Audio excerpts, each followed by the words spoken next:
आज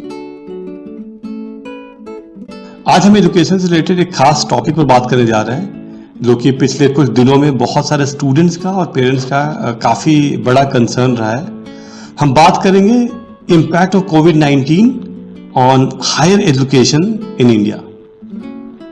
आज अगर हम इंडिया की बात करें तो यहाँ पर तकरीबन 950 से ज़्यादा यूनिवर्सिटीज़ हैं, अप्रॉक्स 50,000 कॉलेजेस हैं। इन कॉलेजेस में तकरीबन 3.5 करोड़ से ज़्यादा स्टूडेंट पढ़ते हैं।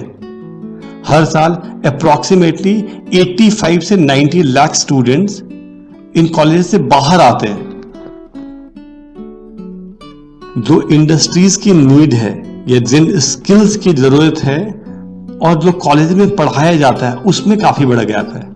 आई मीन हमारा जो एजुकेशन सिस्टम है इट इज कंप्लीटली थियोरेटिकल और थियोरेटिकल बेस्ड है और एप्लीकेशन यहाँ पर नहीं सिखाया जाता। मतलब चीज़ों को जो भी चीज़ें सिखाई जाती हैं उसको हम प्रैक्टिकली कैसे यूज करें, कैसे अप्लाई करें, वो चीज़ें बिल्कुल भी नहीं सिखाई जाती।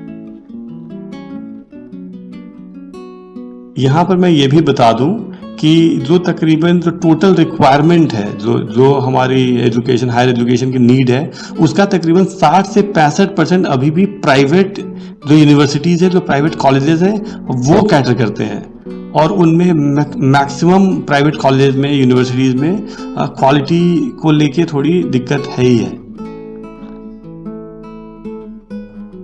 आज नॉर्मली किसी भी अच्छे प्राइवेट कॉलेज से इंजीनियरिंग या MBA, BBA करने के लिए आपको तकरीबन 15 से 20 लाख रुपए खर्च करने पड़ते हैं, जो करने के बाद आपको कोई गारंटी नहीं है कि कोई गारंटी या एश्योरेंस नहीं है कि आपको जॉब मिलेगी या नहीं मिलेगी।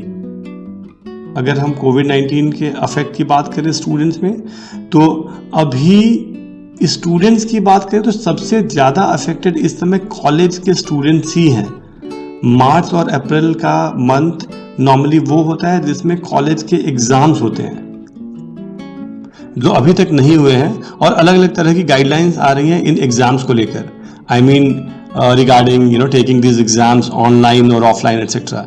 इसके अलावा जिन स्टूडेंट्स ने अभी 12th का एग्जाम दिया है या जो 12th या जिन्होंने 12th पास करा हुआ है, वो बहुत सारे एंट्रेंस एग्जाम का वेट कर रहे हैं। अभी जेई मेंस, जेई एडवांस बाकी है, मेडिकल के लिए नीट का एग्जाम नहीं हुआ है, लॉ एंट्रेंस एग्जाम है वो पेंडिंग है, जो एग्रीकल्चर वगैरह के जो एंट्रेंस एग्जाम होते हैं वो नहीं हुए हैं।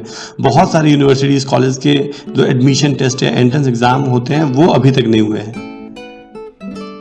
इनफैक्ट एक दूसरा इशू ये भी आ रहा है कि जो प्लेसमेंट हुए हैं, I mean you all know कि जो टॉप के कॉलेजेस हैं, आई मीन IITs, कुछ NITs, IIITs, IIM, ये जो कॉलेजेस हैं इनमें प्लेसमेंट दिसंबर से लेके मार्च के महीने के बीच में हो जाता है।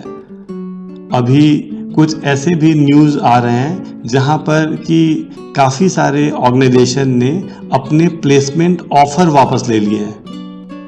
और इन कॉलेजेस के अलावा जो थोड़े नॉर्मल कॉलेजेस हैं, जो प्राइवेट कॉलेजेस हैं, जहां पर प्लेसमेंट की दिक्कत वैसे भी रहती है, वो तो अभी फिलहाल प्लेसमेंट को भूल ही गए हैं। They are not thinking about placement. उनके लिए इस समय कॉलेज के एग्ज़ाम्स कराना, जो उनके एंट्रेंस एग्ज़ाम या एडमिशन टेस्ट है वो कराना, एडमिशन करना और वापस से कोर्स को, करिकुलम को ट्रैक पे लेकर आना is the most important priority.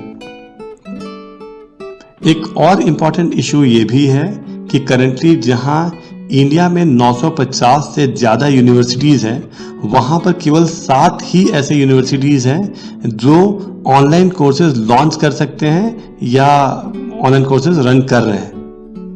इसका परिणाम ये है कि आज कोविड-19 के लॉकडाउन के पीरियड में 1 लाख से ज़्यादा स्टूडेंट ने ओवरसीज यूनिवर्सिटीज में किसी न किसी ऑनलाइन कोर्स के लिए साइन अप किया हुआ है।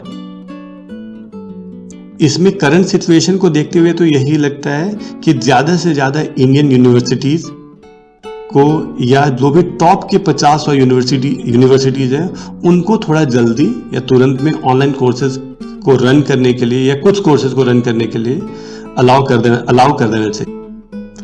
एक और इम्पॉर्टेंट पॉइंट ये भी है कि इस वक्त बहुत ज़्यादा ज़रूरी है कि ये यूनिवर्सिटीज़, कॉलेजेस कुछ short term online courses, diploma courses वगैरह भी लेकर आएँ और बेहतर से बेहतर स्किल्स कम समय में अफोर्डेबल प्राइसिंग में ऑनलाइन कोर्स के रूप में ऑफ़र करने की कोशिश करें।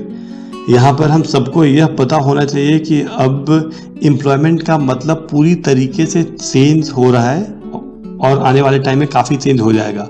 अब it will not be lifetime और let's say 5 years 10 years commitment और contract between employees and employer. अब it will be more like a freelancing kind of work, जहाँ पे आप अगर जिस भी स्किल्स में आप मास्टर हो, जो भी आपके पास स्किल है, अगर उस पर आप काम करते हो तो यू गेट पेड। आपको आपके असाइनमेंट के लिए, आपको प्रोजेक्ट के लिए, आपको टास्क के लिए पे किया जाता है। जैसा कि maximum sectors and industries has been affected due to corona virus, it will affect paying capacity of several people, जिसके कारण बहुत से student might not go for admission in private sector colleges, जहाँ पर फीस ज़्यादा है, प्लेसमेंट में दिक्कत रहती है। More bad news for private colleges और higher education is कि जो भी स्टूडेंट आपके साथ पढ़ रहे हैं, जो ऑलरेडी पढ़ रहे हैं, वो भी उनमें से भी बहुत सारे स्टूडेंट अभी समय पर पूरी तरीके से पूरी फी न दे पाए, जिससे कॉलेज का रेवेन्यू में फर्क पड़ेगा, कॉलेज को रन करने में भी थोड़ी दिक्कत आएगी। बहुत सारे स्टूडेंट्स हायर एजुकेशन के लिए इंडिया से बाहर जाते हैं and they take admission mainly in US, UK, Australia, China, New Zealand, इन सब देशों में वो एडमिशन लेते हैं। ये सारे कंट्रीज़ वो हैं जो कोरोना वायरस से काफ़ी बुरी तरीके से अफेक्टेड है। इससे यह पॉसिबिलिटी बहुत साफ है, इससे ये पॉसिबिलिटी बहुत ज़्यादा है, बहुत साफ है कि अभी एटलीस्ट आने वाले 2-3 साल 4 साल तक ये student will not go abroad for higher education, और बहुत कम लोग जाएंगे बाहर हायर एजुकेशन के लिए। इसके अलावा जो भी स्टूडेंट्स अभी अपने कोर्स के बीच में ही वापस आ गए हैं, इंडिया लौट कर आ गए हैं, वो भी अब वापस नहीं जाएंगे। में ज्यादातर गांव में और स्मॉल टाउन्स में जो इंटरनेट की कनेक्टिविटी है, उसमें आप 3-4 मिनट के लिए वीडियो कॉल तो कर सकते हैं, लेकिन उसके बेस पे ऑनलाइन क्लासेस करना is next to impossible. High speed internet and stable power supply is the biggest problem. एक अलग तरह का चैलेंज अभी टीचर्स को लेकर, फैकल्टीज को लेकर भी है। बहुत सारे faculties are not very comfortable in teaching online. उन सब की अच्छी से ट्रेनिंग और टाइम टू टाइम ट्रेनिंग और अपडेशन अपडेशन काफी ज्यादा रिक्वायर्ड है। एक अलग कंसर्न स्टूडेंट्स के बीच में ऑनलाइन डिग्री या सर्टिफिकेट की क्रेडिबिलिटी को लेकर भी है।